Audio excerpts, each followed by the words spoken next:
Good Wednesday afternoon to you. I'm Devin Dwyer at ABC News in Washington. Great to have you with us in the briefing room on this very busy Wednesday. It's great to have Quinn Owen making his briefing room debut with us. Fresh back from the border in Texas. We'll get to that in a second. Catherine Falder's our White House reporter here.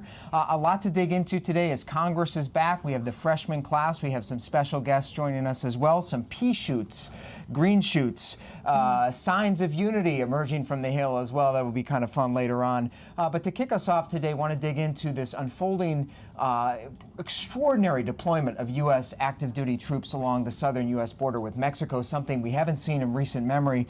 Quinn was just back from there. And we'll talk about that more in a second, but the Defense Secretary, Jim Mattis, making a visit today to those troops, 5,600 American active duty troops down on the borders. The pictures just coming in here to ABC News of the Defense Secretary greeting the troops there who have, as you can see, have a full-fledged operation, laundry machines. They've got trucked in some gas units. They've got tent cities going up there to house those troops, many of them likely to be on the southern border through the Thanksgiving holiday. Secretary of Defense Jim Mattis addressed reporters and said it's a moral obligation that they have. Take a listen. Border security is part of national security. Our units are in a position to enable the Border Patrol's law enforcement operations. We determined that the mission was absolutely legal, and this was also reviewed by Department of Justice lawyers. It's obviously a moral and ethical mission to support our border patrolmen. So moral and ethical mission. Quinn, you're just back from Camp Donna, where Secretary Mattis is today. What's happening on the ground there? What did you see? Well, an extraordinary deployment, I think you said it best, Devin, is really the best way to describe this. Troops I talked to there couldn't really draw a direct comparison for something like this. We heard it being described as similar to when the Army responds to a natural disaster in terms of them providing just logistics to support CBP. But as far as the base camp goes, that is a sprawling tent town that was popped up there by the military. Like you mentioned, they've got laundry services, they've got tents, they've got medical services, just like the ones you'd see in Afghanistan right down there on the border. And some of this video you shot and are bringing to us as our viewers are seeing here, what did you see them actually doing? There's been a lot of debate about the utility of having these troops on the border. What's their job? So the biggest mission is to support CBP. So that's laying down concertina wire, that barbed wire that you see at border checkpoints. So they're shoring up the ports of entry themselves.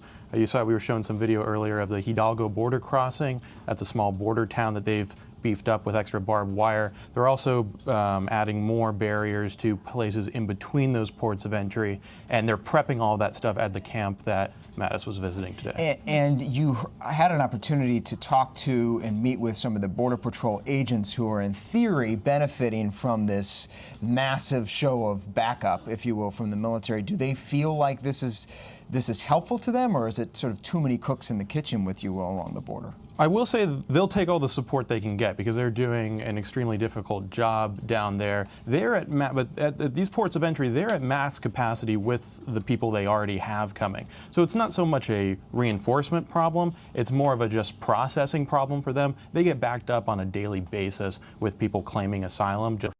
Flow, and that's where really they could use the help. It's great to have your reporting there. Let's bring in our Elizabeth McLaughlin over at the Pentagon. She is tracking the impetus for this deployment. President Trump pointing to that caravan of migrants moving up through Central America.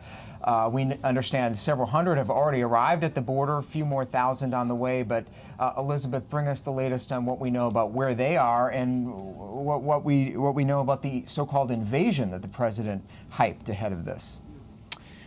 Well, Devin, you're right. I mean, Secretary Mattis was asked about this as he was heading down to a border. What is the threat? And he pointed to the caravans that are coming. There were about 350 migrants that arrived in Tijuana. That's right across the border from San Diego yesterday. Another approximately 400 today. And that's according to local officials. So they have arrived there. They're going to rest. They're going to receive some legal counsel. And then they would slowly begin the process, likely, of applying for asylum. And that's what Quinn was just talking about, that's still the legal process at those ports of entry, is to apply for asylum, and that can take weeks. So they could be waiting in these areas for a while. It's important to note that, Mattis was down in the border in Texas at Camp Donna, but we're seeing most of these caravans moving to Tijuana in that region to California. So large border. What Mattis was looking at was really far east, and where many of the migrants are headed is really far west. So the migrants already showing up. It's showing up at, to be clear, Elizabeth, at established ports of entry. They don't appear, at least at this stage, to be crossing illegally in large numbers. Catherine, the president had raised the specter of this massive invasion, but that doesn't seem to be materializing. No, it doesn't, and that also begs the question with the caravan and him talking about the images that he's seen on Fox News, whether this was all fear-mongering before the midterm elections, really. You haven't heard him talk too much about it, really, since then. But, Elizabeth, one thing I was struck by also in your note that you reported was that a soldier down at the border was asking Mattis specifically about his short-term plans versus his long-term plans for Border Patrol and for their mission. What exactly did he say to that? Yeah, in terms of the short-term mission, Catherine, they're working in that concertina wire. They're backing up CBP. There really isn't an answer right now to the long-term mission. And Secretary Mattis told reporters and told those soldiers they're going to be down there through Thanksgiving. They're right now set to leave in about mid-December, but they could be extended. This is a military mission. One thing he did also not have an answer on is the cost of this mission. That's still something that we are waiting for here at the Pentagon, and something that Mattis really, again, said they're looking to gather all those costs. They're keeping track of them, but they don't have an estimate right now. All right, Elizabeth McLaughlin for us at the Pentagon. Thank you so much. Quinn Owen, thank you very much for your reporting as well. Meanwhile, up on Capitol Hill, members of Congress coming back after a break. They are tracking what's going on in the border, or the border wall, a big part of that discussion. But this week has really been about welcoming new members and the party's retooling for a new divided Congress that will come officially in January. We've seen pictures here of the freshman class taking pictures today as those members come in for an orientation on both sides. And we have had, at least on the Republican side, both in the Senate and the House, some elections. They have elected new leadership headed into the new year. And take a look at who they picked. It's no surprise on the Senate side. Republican senators today selected Mitch McConnell again to be their leader. He now becomes the longest serving Republican leader in Senate history at over 11 years now. John Thune replaces John Cornyn as the Republican whip in the Senate. And, of course, John Barrasso has been the conference chair on the Republican side and will continue there. Over on the House side, they just finished electing their new leadership for the new year. And we've learned that Kevin McCarthy, a Trump ally, congressman of California, will be the Republican minority leader come January. Steve Scalise will remain as whip. And Liz Cheney, the former vice president's daughter from Wyoming, is the conference chair, so it was interesting to hear from them today as well. Here's a little bit about what the Republicans are expecting as they become the minority from now leader Kevin McCarthy. Let me be very clear. If their agenda is simply investigations, impeachment, and not focused on the hardworking American public, we'll be there to defend the American public. All right, so Republicans drawing a line in the sand against the expected onslaught of Democratic-led investigations in the new year. Let's bring in a new Democratic member of Congress who will be joining that team come January. Congressman-elect Joe Neguse joins us live from Capitol Hill. He's the newly elected congressman from Colorado's 2nd District, the first African-American, we should add, elected to Congress from Colorado, and also one of the youngest members of Congress at 34 years old. Joe Neguse, great to have you with us. Well, give us your early impressions of freshman orientation on Capitol Hill. Any surprises so far? Yeah, plenty. Well, so first, thank you for allowing me to join your program. It's a hopeful time, I think, for this country, and certainly visiting with my fellow members of the freshman class, it's hard not to come away from it with a real sense that there are better days ahead for our country. I think voters in this country sent a pretty resounding message in the freshman class that they elected this past week, and so in my conversations, it's pretty clear that we're all ready to get to work. Ready to get to work. You heard Kevin McCarthy there, the Republican leader, sound a warning against investigations. Are investigations a top priority for you? what's atop your list? What would you tell your Democratic leader to do? Yeah, so I think they certainly are. I mean, let me be clear. I think the Congress has a constitutional duty to engage in critical oversight of the executive branch in this administration. It's a duty that the prior Congress really abandoned, and so that is not something we're going to skirt from. I think that the Democratic majority should be bold in making sure that we're holding this administration accountable. That being said, I also think that there's a lot of policy proposals that we could potentially bridge the gap between both political parties and actually get something done for the American people. I think we can, chew gum and walk at the same time. Sure. And Joe, let me ask you, let's get into that a little bit. You during the campaign talked a lot about how impeachment should be one of the priorities, and you would support moving forward on that.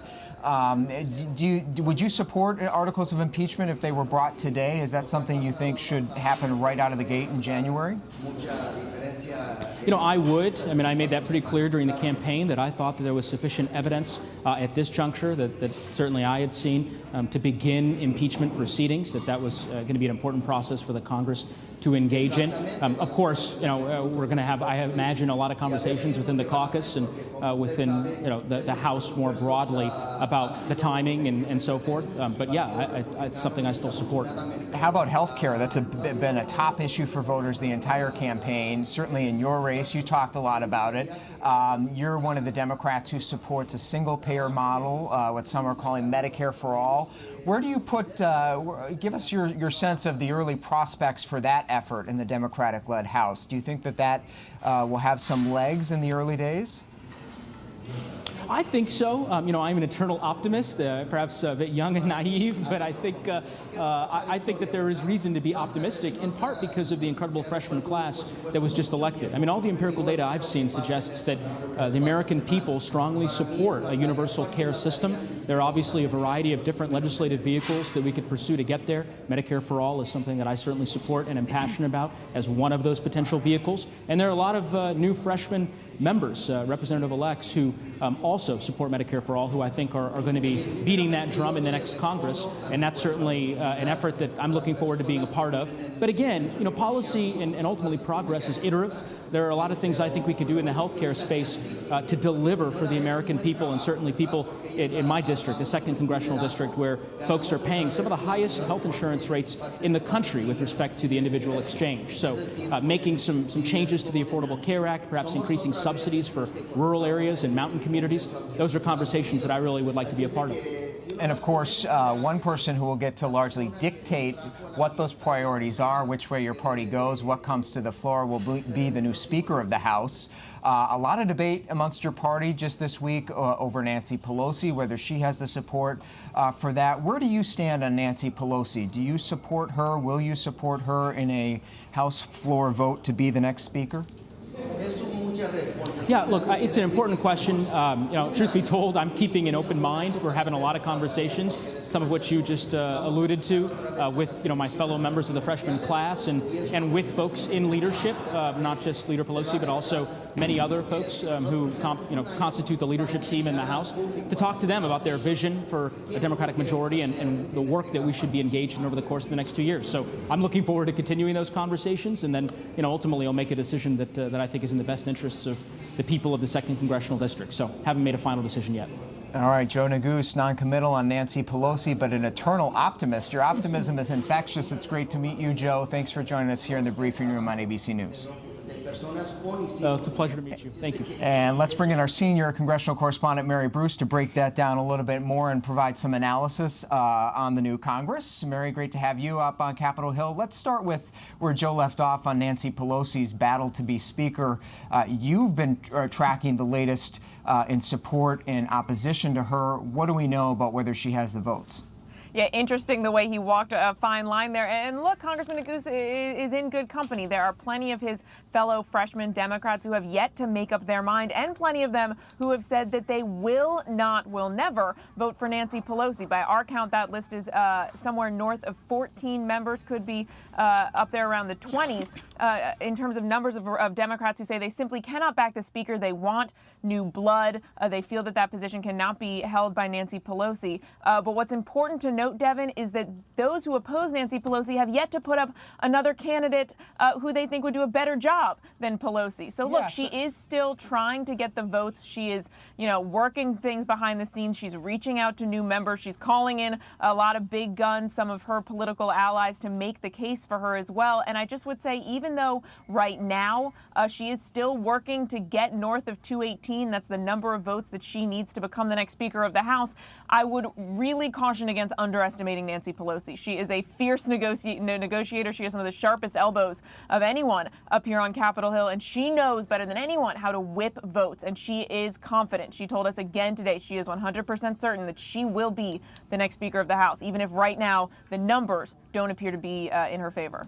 And what's driving that, Mary, for people who have followed Pelosi's long, storied career and are wondering why she has such a low approval rating? New polls out today, just 17% of Americans have a favorable approval of her. That's a CNN poll. But also, as you're talking about in her own party, why is that? Why has she become much maligned by some?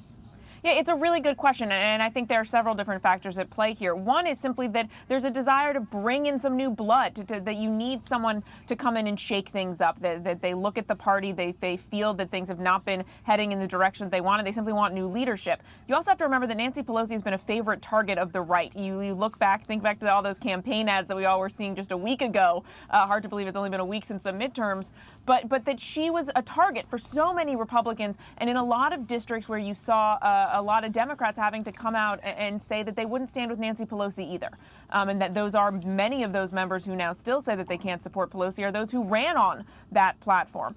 You also have to remember that we now have the most diverse Congress in our history. And a lot of people feel that that leadership needs to reflect the diversity, that it's time for a bit of a change at the top because of that. And people who are looking to take the Democratic Party in a different direction, especially you'll talk to many new, more progressive members, feel that it's time for a shakeup. So a lot of this gets at the broader dynamics at play over the future of the Democratic Party. And I think a lot of people that feel that the party needs to go in a different direction are those who are now saying, maybe it's not time for Pelosi 2.0.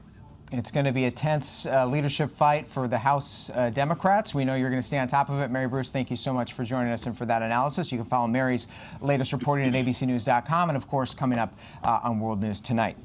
Moving on, the White House is also experiencing some of these winds of change around town after the election season, and Catherine Faulders has the latest there. Long rumors of a senior staff shakeup in President Trump's cabinet and senior staff. We've been hearing this time and again in the march to the election. It's happened. We seem to be on the cusp of something big. Right. So we lost Jeff Sessions the day after the midterms, and we reported yesterday that the president is again revived this talk of replacing his chief of staff, John Kelly, who has pledged to stay through 2020, but he's considering other options. Nick Ayers as vice president's chief of staff, and also Kirstjen Nielsen, and his some Homeland news Security. today on Right. Kirstjen Nielsen. Yep. We do have it. The president just gave an interview to the Daily Caller, and he had this to say. It was an interview in print, but the president did say that he is going to make a decision shortly. Right. He was asked specifically about his Homeland Security Secretary, who was with Mattis at the border today. How long will she be around? Will he fire her? You see the quote right there. And he says, look, he's looking at things. He hasn't made a decision. He says he'll make it shortly. And this kind of resembles a little bit of his reaction to Jeff Sessions, too, when reporters were constantly asking him about Sessions. He said, haven't made a decision yet, but overall, my cabinet is great. So, well, this is someone he has chafed with for a long time, particularly on the issue of immigration. It was fascinating to see Kirstjen Nielsen at the border today with those aviator glasses, looking tough. But the president, it's very clear, increasingly clear, has had it with her. Absolutely. And John Kelly, his chief of staff, is trying to buy her some time over at the department. But you're right, they have sparred on immigration. And Nielsen has sparred with John Bolton, his national security advisor, on immigration as well. So it's nothing new, their feud in a way. And before we move on, what's the latest on this feud between the deputy National Security Advisor Myra Ricardo and the First Lady's office? We saw it yesterday and talked about it here in the briefing room, that extraordinary statement by the First Lady saying she should be removed. Yes. And yet she's still on the job today in the West Wing. Yes. The First Lady released a statement on the record from her communications director saying John Bolton's deputy, Mira Ricardel, should be removed. Now, there's her statement right there, and we're told that she is actually at work today, despite the First Lady calling for her ouster. So it's what's unclear. behind this? Do we have a sense yet of, in reporting, why is she disliked by the First Lady? It's a good question. We reported that from our sources that we've talked to that she sparred with a number of people in the West Wing. Mattis, Kelly, Bolton, Nielsen. Personality. Our sources have told us snarky phone calls, emails. So there really isn't, it just has to do with her personality, really, among the agencies, deputies at agencies. But then an unnamed official yesterday said, coming to her defense in a way, saying, well, the First Lady hasn't even met her. But again, it has to do really with the staff of the First Lady's office. All right, a little bit of an apprentice-style movement ahead of the end of the year in the West Wing. Meanwhile, the West Wing is keeping a close eye on what's going on in Florida. The outcome of the midterm elections still lingering in several places. Let's bring in our Chris Good, joins us from New York, political reporter, an election expert who has been with our decision desk, tracking the latest on the recount front in Florida. Chris, give us the headlines. We heard today there were some overheated ballot counting machines, and things seem to fall apart yet again. Where do things stand in Florida? That's right, Devin. It's extremely messy in Florida right now. Ballots are still being counted. Where we stand right now is the counties face a deadline of tomorrow, 3 p.m., to finish a machine recount of ballots. They will have then until Sunday to finish counting all ballots, but there are some extremely tight races there. A Senate race is within 0.15 percentage points. There's a governor's race that's separated by a little bit more. But it's really up in the air what's going to happen. There's a court fight now over these deadlines, and it's really unclear when this is going to be resolved. Unclear what's going on in Florida, but also in Georgia.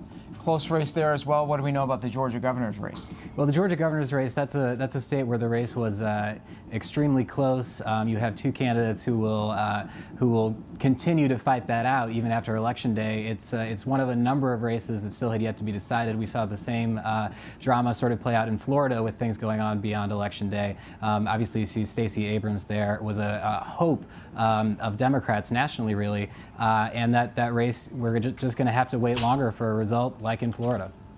All right, we know you'll stay on it. Chris Good with ABC News political team in New York. Thank you so much, Chris. We'll have the latest on those recounts ahead of tomorrow's big deadline in Florida, whether it will be kept, whether it will be pushed back at abcnews.com. Make sure you download the ABC News app as well for alerts on that story. Finally today, a good news story to kind of wrap up today's briefing room that caught our eye, taking off on social media, a sign, a green shoot, if you will, of unity perhaps in the new Congress and in Washington. Comes to us from Tiffany Easter, who is a graduate student in Texas. She's from Arkansas. She snapped this photo when she was at the airport in Houston. Take a look at that. Look closer. There it is. Congressman Beto O'Rourke, Senator Ted Cruz. There they are. They look like they're singing Kumbaya. We got Tiffany Easter joining us live via Skype. Tiffany, tell us what went down there at the airport. Those guys were pretty fierce rivals. Yeah, first off, thanks for having me. I appreciate it. Yeah, so we were on an airplane, about to get on an airplane headed to D.C., and my friend Carrie and I were sitting down, and we saw Ted Cruz walk over, and we thought, oh, that's really cool. So we turned around, talked to him for a second, and then there was a guy sitting next to us, and he said, hey, I actually think that's Beto standing over there.